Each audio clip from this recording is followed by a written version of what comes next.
만에 이 자리에 섰네요. 상당히 떨릴 것 같았는데 사실은 정말로 떨립니다. 같은 말인가요? 예, 몰랐습니다.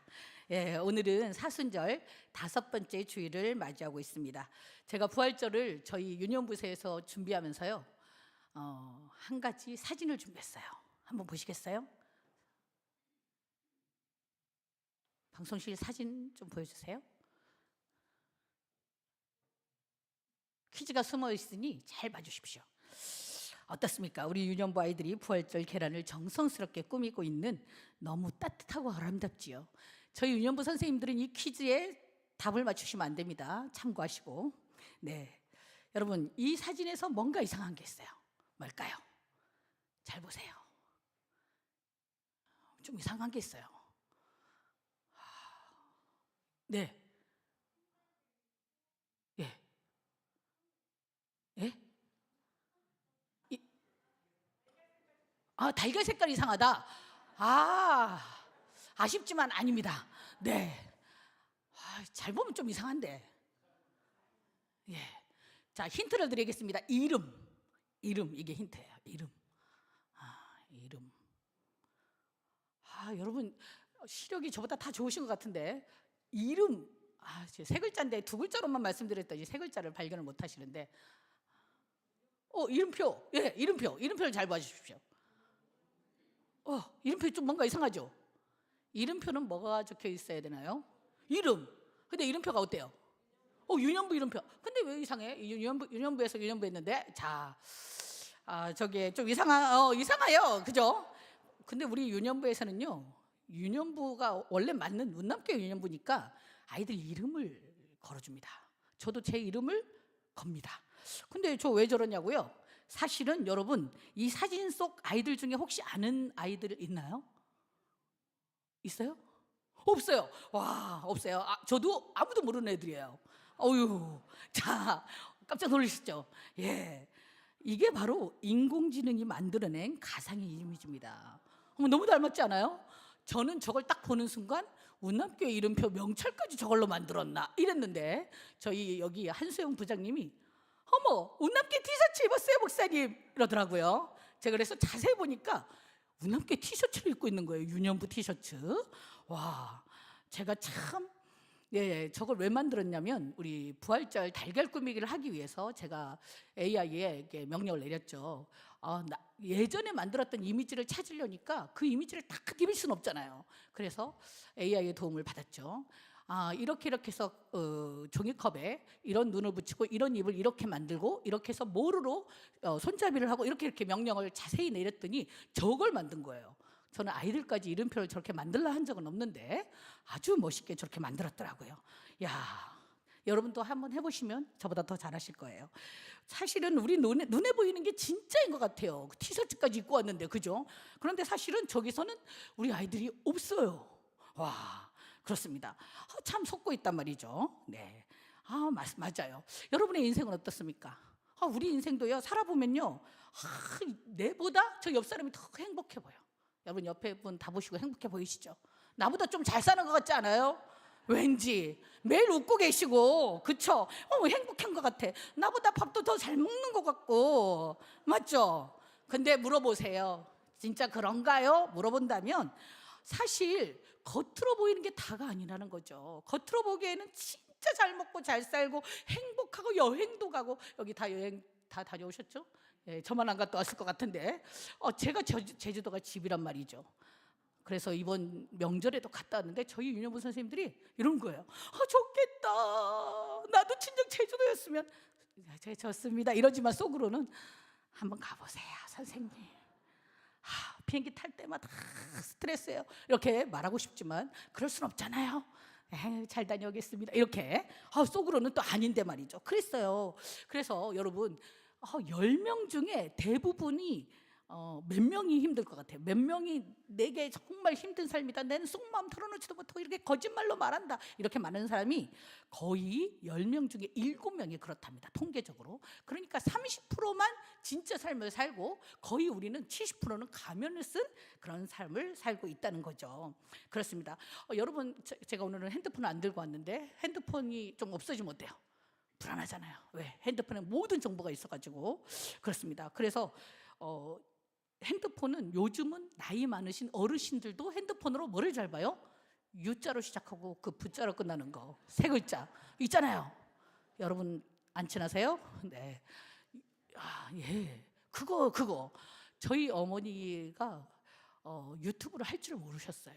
근데 제가 하루는 가서 너무 무료하시길래 아버지는 매일 블로그 뭐 만들어서 파워 블로그 이렇게 연세가 많으세요. 막 하시고 이러는데 어머니는 도통 핸드폰은 전화 받고 전화 내리고 이런 것만 하시다 보니까 제가 유튜브를 알려드렸어요. 유튜브 중에 뭐를 알려드렸냐면 그 여자들이 좋아하는 거 있잖아요. 있잖아요. 사연 나오는 그런 있습니다. 사연만 쳐보면 사연이 많아요. 그래서 사연을 알려드렸더니 어느 날 갔더니 사연을 하루 종일 들으신대요. 드라마보다 더 재밌다 야 이러면서 저에게 사연 들은 이야기를 드라마처럼 해주시더라고요. 얼마나 재밌어 하는지. 그런데 진짜 엄마의 삶은 어떨까라고 생각해 보면 사연으로 그냥 그 무료한 시간을 달래고 있고 그렇게 하시고 사실은 마음이 좀 외로우셔서 그렇구나. 저는 이런 생각을 해봅니다. 오늘 이 자리에서도 하나님, 저는 정말 외롭습니다. 저는 너무 어느 누구에게도 말할 수 없는 고민이 있습니다. 고통이 있습니다. 라고 말할 수 있는 분들이 있습니다. 오늘 본문의 이 다윗이 사실은 그 고립의 한가운데 있었던 사람이었어요. 오늘 우리가 시편 3편을 읽었는데 3편 위에 여러분 글씨가 있어요. 이렇게 표제어라고 하는데요. 뭐라고 적혀 있나요? 다 같이 한번 읽어볼까요? 다윗이 그의 아들 압살롬을 피할 때에 지은 시라고 적혀 있습니다. 시편은 150편까지 있는데요. 역사적 배경이 가장 구체적으로 적혀 있는 첫 번째 시입니다. 사실 다윗은 사랑하는 아들이 있었어요. 엄청 잘생긴 아들이에요. 태어날 때부터 잘생겼는지도 몰라요. 커갈수록 더 잘생겼어요. 마음에 쏙 들어요. 그래서 너무너무 사랑하는 아들이 있었는데 그 이름은 누구예요? 압살롬. 예, 압살롬입니다. 너무 사랑했는데 이 압살롬이 칼을 겨누어서 반역을 일으킨 거죠. 그래서 이 반역을 일으키는데 자기도 몰랐잖아. 그죠? 그러니까 어때? 왕국에서 급히 쫓겨나다 보니까 신발도 어때?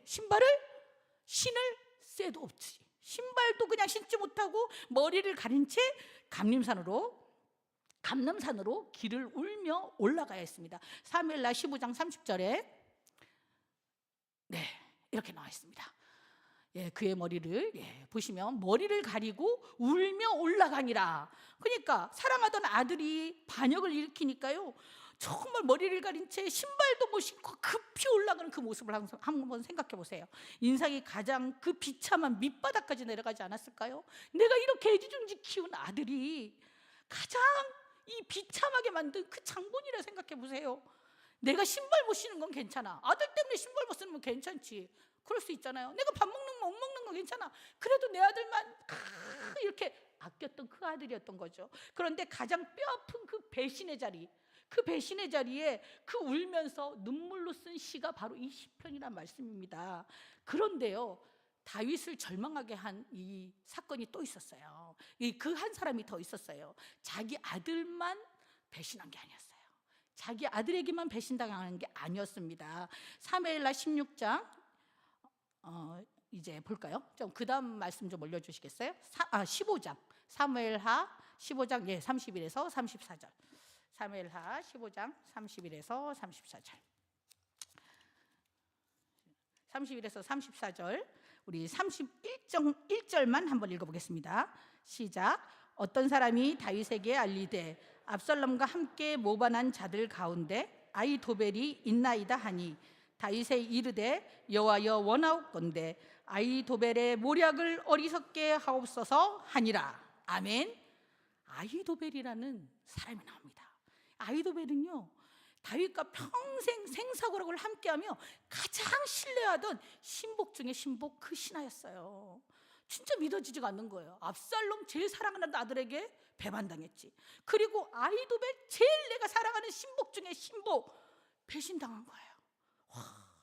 그런데 이 배신당하는 이것보다 더 심한 게 있었으니 그 뒤에 보세요. 2절에 볼게요. 3장 2절에 보면 많은 사람이 나를 대적하여 말하기를, 한두 사람이 아니야, 많은 사람이 나를 대적하여 말하기를 그는 하나님께 구원을 받지 못한다 라고 사람들이 이야기하는 겁니다.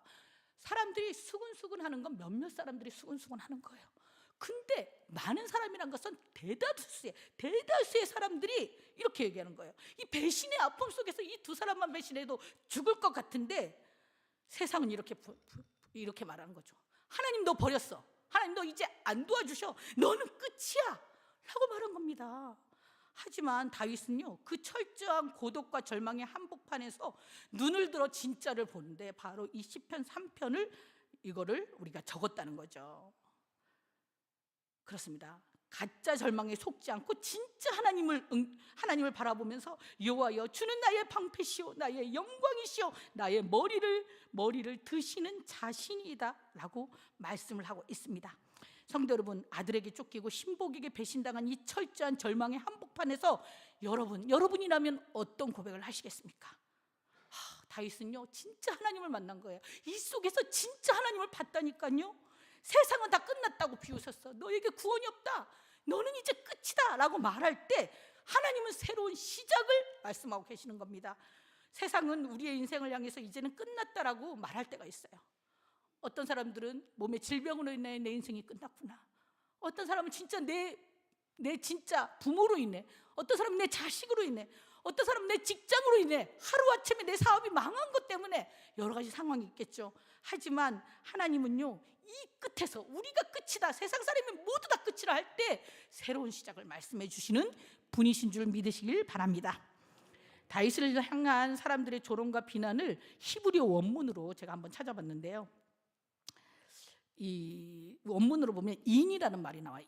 인은 뭐냐면요 없다 이런 뜻이거든요. 없다, 존재하지 않는다 이런 뜻이에요. 이거는 뭐냐면 강력한 부정, 강력한 부정. 그러니까 사람들이 이 절에서 없다라고 아니다 뭐 이렇게 얘기한 것은 그는 하나님께 구원을 받지 못한다, 하나님은 없다 이렇게 막 얘기한 것은 완전 강력하게 절대 너는 다시 소생할 수 없다 이렇게 표현한 거예요. 그렇죠? 저 다윗이라는 인간에게는 이제 하나님 안에서조차 어떤 구원의 가능성이 1%도 없다라고 말하는 겁니다. 1%도 없는 거죠. 자, 다윗은 정말 하나님을 사랑하던 사람이었어요. 그죠? 여러분도 아시잖아요. 하나님만을 사랑해서 너무너무 사랑해서 시도 많이 줬잖아요. 그런데 이런 사형 선고를 받게 되는 겁니다. 그렇죠? 그래서 다윗은요 사실 이 사형 선고를 받으면서 사람들이 정말 막 절망을 막 시키죠. 사람들만 절망을 시키는 게 아니에요. 내 사랑하는 신복에게, 내 사랑하는 아들에게 이 막 엎친 데 덮친 격이 계속 밀려할 때 사실 다윗도 고개를 숙였을 거예요. 다윗도 고개를 이렇게 푹 숙였을 거예요. 고개를 숙이고 다윗도 영혼이 아주 갈기갈기 찢겨졌을 거예요. 너무 힘들어서요. 왜냐? 내 인생에 대해서 정말 회의가 왔을 거고 내 영혼에 대해서 더 이상 일어날 수 없을 것 같은 그런 감정이 다윗에게도 느꼈을 거예요. 우리도 살다 보면 이런 사형 선고를 받잖아요. 피하고 싶었던 여러분 건강검진, 저는 요즘 건강검진 하라고 계속 문자가 와요. 피하고 싶어요. 내가 그 나이가 되었나? 됐겠죠? 계속 와요. 1년 지나면 안 올 것 같았는데 다음에 또 와요. 작년에 안 받은 것까지. 정말 피하고 싶어요. 근데 저희 남편은 얼마나 그게 또 부지런한지 꼭 챙겨서 가자 해가지고 어쩔 수 없이 또 예약을 해서 가요. 가면 또 어때요? 내가 어디 병들지 않았나? 또 고민하면서 가면 또 멀쩡해. 감사하죠? 네, 감사하게 또 그렇습니다. 그런데 우리는 때로는 진짜 이 병원 갈 때마다 걱정하잖아요. 또 통장에 여러분 잔고가 얼마나 있어요? 바닥이 날 때마다 저는 불안하던데. 그렇습니다. 그리고 정말 믿었던 사람들과의 깨어진 관계도 우리 주변에 정말 많습니다. 정말 많고 부모 자식 간에도 그런 관계가 있을 수 있고요. 우리가 고개를 숙일 일이, 고개를 들 일보다 더 많습니다. 여러분 고개 들 일이 많나요? 숙일 일이 많나요? 저만 숙일 일이 많습니까? 저는 고개를 들 일보다 현재 이 시점에서 고개를 숙일 일이 좀 더 많은 것 같습니다. 고개가 그냥 졸려서도 숙일 수 있지만, 네, 지금 숙이는 분 계시는데, 이렇게 고개가 그냥 저절로 숙여지는 일들이 많은 거죠. 우리 삶은 그렇습니다. 하지만 사순절에 예수님을 보시길 원합니다. 예수님이 십자가에 달리시고 무덤 문이 닫히며 큰 돌이 굴러왔을 때 세상 사람들과 사탄은 이제 예수의 시대는 완전히 끝났다 라고 축배를 들었을 거예요. 하지만 하나님은 세상이 끝났다고 선언한 바로 그 무덤 속에서 생명의 부활을 시작하신 분이십니다. 할렐루야. 이제 우리 세상의 소리에 고개 숙이지 말길 원합니다. 세상의 끝은 뭐라고요? 하나님이 새로운 시작을 준비하시는 그 시작입니다. 하나님은 이 위대한 새로운 시작은 과연 내 삶에 어디서부터 출발하면 좋을까요? 바로 수치심과 절망에 빠져 땅바닥만 쳐다보는 저와 여러분의 이 시선을 하늘로 향해 드는 그 순간부터 새로운 시작은 시작될 줄 믿습니다. 둘째로 하나님은요, 무너진 우리의 고개를 어떻게 하실까? 바로 강권적으로 들어올리시는 분이십니다. 자, 3절을 한번 보여주세요. 3절 함께 보시겠습니다. 3절 봉독하시겠습니다. 여호와여, 주는 나의 방패이시요 나의 영광이시요 나의 머리를 드시는 자신이다. 아멘. 주는 나의 방패시요 나의 영광이시요 나의 머리를 드시는 자입니다. 여기에 정말 놀라운 은혜가 숨어 있더라고요. 제가 말씀을 준비하면서 이걸 묵상하는데 와, 가슴에 막 전율이 느껴지더라고요. 내가 이렇게 고개를 숙일 환경이 더 많은데 주님은 나의 방패시래. 근데 나의 영광이래. 나의 머리를 그냥 탁 들어 올리시는, 나의 이 숙여진 고개가 저절로 고개를 숙여지는데 하나님이 이렇게 고개를 들게 하신다. 이 말씀이 제게 얼마나 위로가 되고 얼마나 소망이 되는지요. 원어로 보면요, 이 메림이라는 그 원어를 쓰는데 들어 올리다 이런 뜻이거든요. 근데 이건 어떠냐면요, 이 강력하게 들어 올리는 걸 말해요. 그러니까 우리 이렇게 고개를 숙이면 잘 들지 못하잖아요. 여러분, 고개를 숙일 때를 잠자고 싶을 때, 이렇게 졸릴 때 잘 생각해봐요. 이렇게 계속 숙여지잖아요. 그죠? 저만 그런가요? 제가 졸 때 이렇게 막 계속 숙여지던데, 그렇게 하면 어떻게, 누가 올려줘요? 강력하게 누군가 딱 들어 올려야 올려지잖아요. 깜짝이야 하면서 이렇게 잠을 깨잖아요. 그렇습니다. 우리는요, 이렇게 고개를 들어 올리는 것은 어떤 강권적인 힘이 있어야 들어 올릴 수 있는 거예요. 왜? 내 상황이 계속 고개를 숙여지는데 어떻게? 점점 고개를 숙여지는 거죠, 내 삶이. 그런데 하나님이 나의 머리를 드시는 자예요. 강권적으로 들어 올리시는 분이신 거예요. 너무 감사하지 않습니까? 여러분, 이 은혜를 기억하길 원합니다. 주님이 십자가에서 가시면류관을 쓰시고 그 수치 속에서 십자가를 지셨기에, 그분이 직접 그 수치 속에서 고개를 숙이셨기에, 그분이 나를 대신하여 그 십자가를 지셨기에 오늘 우리는 떳떳하게 고개를 들 수 있게 된 것입니다. 우리가 의롭고 강해서 고개 드는 것이 아닙니다. 십자가의 그 보혈이, 주님의 그 피 묻은 그 손이, 그분의 그 손이 우리의 턱을 받치고 있기에 우리는 오늘 넘어져도 다시 일어날 수 있을 줄 믿습니다. 할렐루야. 그런데 성도 여러분, 십자가의 은혜로 고개를 딱 한 번 들었어요. 그런데 계속 들까요? 들어질까요? 예. 그러면 얼마나 좋겠습니까? 저도 그러고 싶어요. 오늘 말씀이 정말 충만해가지고 이렇게, 하나님 감사합니다, 나의 고개를 들어주셔서 감사합니다 이랬는데 내일 또 절망할지 모릅니다. 딱 한 번 고개를 들었다 해서 내일 당장 우리의 삶이 고난과 질병이 마술처럼 없어지면 얼마나 좋겠습니까?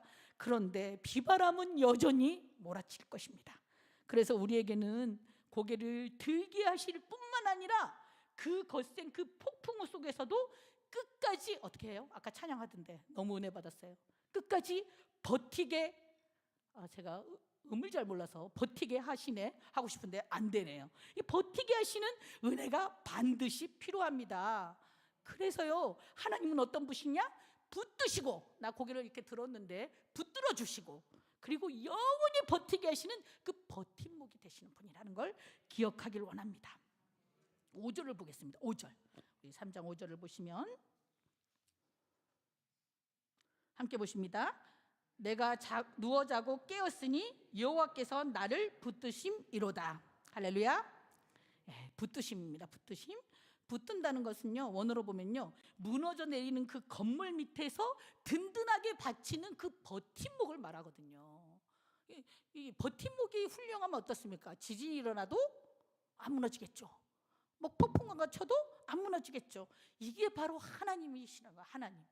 그런데 우리는 태풍이 불고요, 비바람이 치면요, 하나님 생각 잘 하면 참 다행인데 하나님 생각보다 그냥 무너져 내리더라고요. 그냥 무너져 내리더라고요. 그냥 힘들어서 하나님을 의지하기보다 나를 의지했기 때문에 그냥 내 마음이 무너지니까 쉴 새 없이 그냥 무너져 내리더라고요. 제가 그 이전에 운남교 오기 전에 사역했던 곳에서 다문화 부서를 좀 맡았어요. 다문화 부서를 맡았는데 거기는 이주민 여성들이 보통 많이 모이잖아요. 그래서 거기서는 이제 이주민 여성들과 저는 매일 그 남편의 구원을 위해서 기도를 많이 했어요. 모이면 또 기도하고 가정을 위해 기도하고 기도를 그렇게 많이 했는데 남편들도 초청해서 한번 예배드리고 또 활동하고 막 이렇게 이런 활동을 좀 했었는데 그 한 집사님이 계세요. 필리핀에서 이주해 오신 집사님이신데 생활력이 무지무지하게 강하더라고요. 와가지고 남편이 농사를 지으는데 아내는 와가지고 필리핀 영어를 좀 하니까 따갈로그도 하고 영어도 하고 한국말도 또 잘하고 그러니까 여기에 이제 영어 학원에 이렇게 취업해가지고 열심히 살았어요. 아들도 낳고 딸도 낳고 열심히 살았어요. 열심히 살았어. 항상 제가 토요학교를 하면 와가지고 영어로 섬겨주시고 아이들하고 영어 회화도 가르쳐주시고 이랬는데 근데요 하루는 보니까 살이 엄청 빠진 거예요. 사실 저만큼이라고 하면 좀 그럴까? 저보다 조금 비슷하게 통통하셨는데 그러셨는데 너무 부럽게도 살이 그냥 확 빠져가지고 여기 뼈가 이렇게 저는 지금 너무 살로 충만해서 뼈가 안 보이는데 이게 날씬해진 거예요. 뭐 제가 그랬죠. 어머 집사님 다이어트 하셨어? 그랬더니 아니요 그냥 살이 빠지네요 이러더라고요. 쏙쏙 빠지더라고. 다음 주에 보니까 완전 진짜 너무너무 마른 거예요. 어머 그래서 제가 속으로 진짜 부럽다 이렇게 생각하고 겉으로 내뱉진 않고 그랬는데 그분은 살이 갑자기 빠져가지고 이상해서 병원에 가신 거예요. 병원에 갔는데 하루는 울면서 전화가 왔더라고요. 전화가 왔는데 저에게는 그 집사님이 목사님이라고를 잘 안 해요. 왜냐 목사인 줄을 아는 것 같은데 목사님이라는 소리를 거의 못 들고 사모님 이래요 저한테. 그분이 하도 사모님이라 해서 제가 진짜 이제 사모가 됐나 봐요.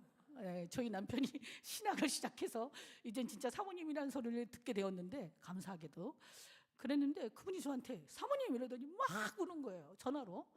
그래서 병원에 갔는데 유방암이래요 이러는 거예요. 제가 그랬는데 그 다음 말이 너무 가슴을 아프게 하는 거예요. 목사님, 사모님 제가 얼마나 열심히 살았는데 왜 하필 나에게 막 우는 거예요. 왜 하필 나에게 이런 일이랍니까? 내가 무슨 죄가 있어요? 내가 무슨 죄가 있어요? 그래서 막 우시더라고요. 제가 어떻게 해요? 억장이 무너지는 것 같죠? 기도하겠습니다 말도 안 나오는 거예요. 제가 그래서 그 전화기를 붙잡고 기도했어요. 하나님, 사람들은 할 수 없지만 하나님은 하실 줄 믿습니다. 하나님 함께해 주옵소서. 하나님 집사님과 집사님 가정, 집사님의 영혼을 붙잡아 주옵소서. 간절하게 기도하고 전화를 끊으면서 제가 이번 주에 찾아가겠습니다. 집에 계시죠? 계시대. 그럼 어디 가지 말고 집에서 조금 요양하고 계시면 제가 빨리 가겠습니다. 그래서 급히 다음 날인가 그 다음 날인가 갔어요. 저희 이제 다문화의 그 선생님 몇 분과 함께 갔어요. 가가지고 예배를 드렸어요. 예배 드리고 위로가 됩니까? 저도 위로를 잘 못하겠더라고요. 그냥 가서 예배 드리고 말씀 읽어주는 것밖에. 그 당시에 제가 혈루병을 낫게 하시는 그 부분을 제가 선포하면서 집사님을 위로해 드리고 왔는데 제가 눈물을 머금고 정말 위로하면서 하나님만 하신다고, 하나님이 함께 계신다고, 하나님만이 이 버팀목이 되실 거라고 강하게 기도하고 그렇게 왔는데요. 참 어떻게 될게요? 어떻게 됐겠습니까? 제가 잘 들어보세요. 어떻게 됐을까요? 살았을까요? 죽었을까요? 제가 죽었으면 이거 말 못하지. 그리고 완전히 완쾌 되었더라고요. 그것도 제가 운남교회 와서 사역하는데 카톡이 온 거예요. 통화가 되냐고. 그래가지고 연락을 해봤더니 항암 치료 8번인가 했는데 이제 깨끗하대요. 할렐루야. 이렇더라고요. 제가 그 집사님, 그래서 이번에 설날에도 새해 복 많이 받으라고 뭐 사진 같은 거 하나 띄고 오고, 인사는 한국말로 잘 못하시는지 이게 없던데, 그래서 전화 와가지고, 사모님, 저 사모님 아닌데, 사모님, 제 항암 치료 무사히 끝났습니다. 하나님이 저를 버리지 않으셨어요 라고 하시더라고요.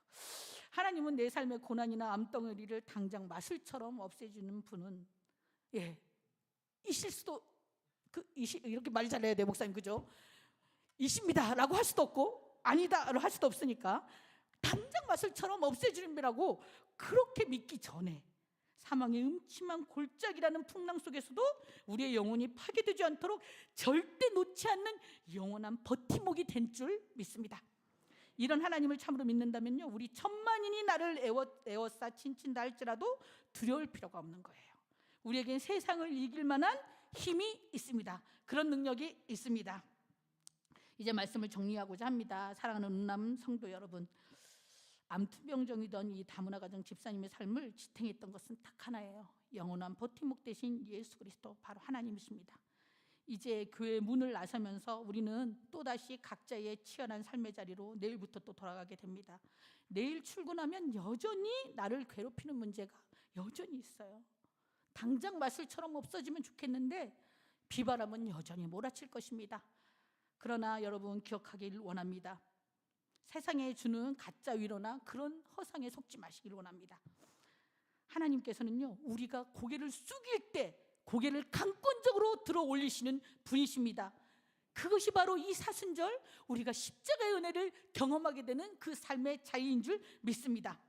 우리를 위해 피 흘리신 십자가가 여러분 영혼의 가장 든든한 버팀목이 될 줄로 믿습니다. 암을 이겨낸 그 집사님처럼 당당하게 선포하길 원합니다. 하나님께서 하셨습니다. 하나님이 저를 버티고 살리셨습니다. 천만인이 나를 에워싸 친친다 하여도 나는 두려워하지 않을 것입니다. 내 등에 만군의 여호와가 계시기 때문입니다. 나를 주저하는 낙심, 나를 아프게 하는 그런 질병, 그런 마음의 그런 아픔, 이런 것 우리 이 시간 하나님께서 고개를 들어 올려주시길 기도하길 원합니다. 이 담대한 거룩한 배짱을 품고 세상으로 나아가는 우리 모두, 하나님께서 우리의 고개를 들어 올리시고 무너진 영혼의 버팀목이 되어주시는 임마누엘 하나님의 거룩한 승리가 저 여러분들에게 있게 될 줄 믿습니다. 아멘.